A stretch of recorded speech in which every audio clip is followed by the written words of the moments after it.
নমস্কার বন্ধুরা, পদ্মদির রান্নাঘরে আপনাদের সবাইকে স্বাগত।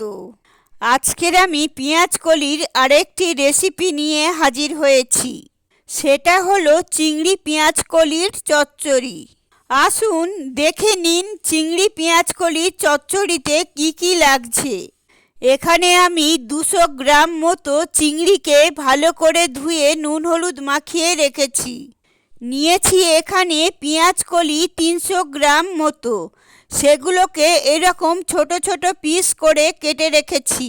আর দুটো মাঝারি সাইজের আলুকে আমি এভাবে লম্বা করে কেটে নিয়েছি। আর নিয়েছি শিম আর বেগুন।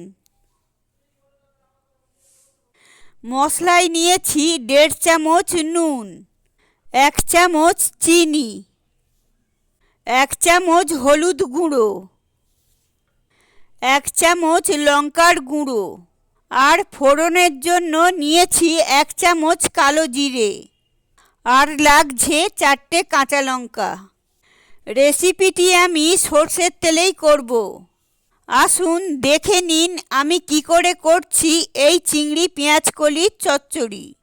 তেলটা গরম হয়ে গেছে। আমি চিংড়ি মাছগুলো আগে প্রথমে ভেজে নিচ্ছি মিডিয়াম ফ্লেমে। আমি চিংড়ি মাছগুলো সব ভেজে নেব খুব ভালো করে। চিংড়ি মাছগুলো ভাজা হোক।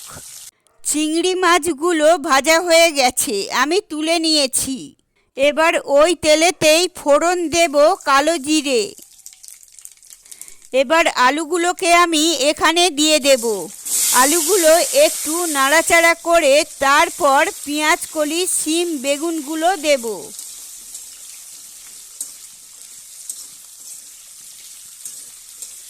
আলুগুলো সব ভাজা হয়ে গেছে। এবার আমি এর মধ্যে পেঁয়াজকলি শিম বেগুনগুলো দিয়ে দিচ্ছি।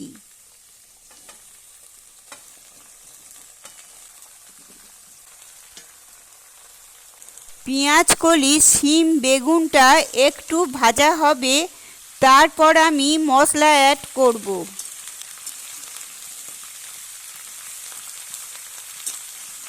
পেঁয়াজকলি আলু শিম বেগুনটা মোটামুটি ভাজা হয়ে গেছে। এবার আমি মশলা অ্যাড করব। প্রথমেই দিয়ে দিচ্ছি নুন, দিয়ে দিচ্ছি হলুদ গুঁড়ো, দিয়ে দিচ্ছি লঙ্কার গুঁড়ো, দিয়ে দিচ্ছি 1 চামচ চিনি, দিয়ে দিচ্ছি ভেজে রাখা চিংড়ি মাছগুলো, আর দিয়ে দিচ্ছি 4টে চেরা কাঁচা লঙ্কা। ঝালটা আপনারা আপনাদের পছন্দ মতোই দেবেন। এটা একটু ভালো করে নাড়াচাড়া করে নিয়ে তারপর আমি এখানে জল অ্যাড করব। মশলা দিয়ে সমস্ত কিছু একটু ভাজা ভাজা হয়ে গেছে, দেখুন তেল ছাড়ছে। আমি এবার এখানেতে জল অ্যাড করব।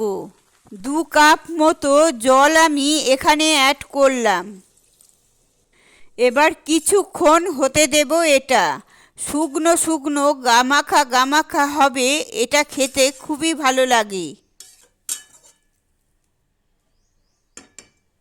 জলটা শুকিয়ে গেছে, দেখুন একটুও কিন্তু জল নেই, শুকনো শুকনো মতোই হয়ে গেছে। এবার এটাকে আমি নামিয়ে নেব। পরিবেশন করব একটু পরে। গ্যাসটা আমি বন্ধ করে দিচ্ছি। এটা ভাত রুটির সঙ্গে এই রেসিপিটা খুবই ভালো লাগে। আপনারা বাড়িতে ট্রাই করবেন। কেমন লেগেছে আমার কমেন্ট বক্সে জানাবেন।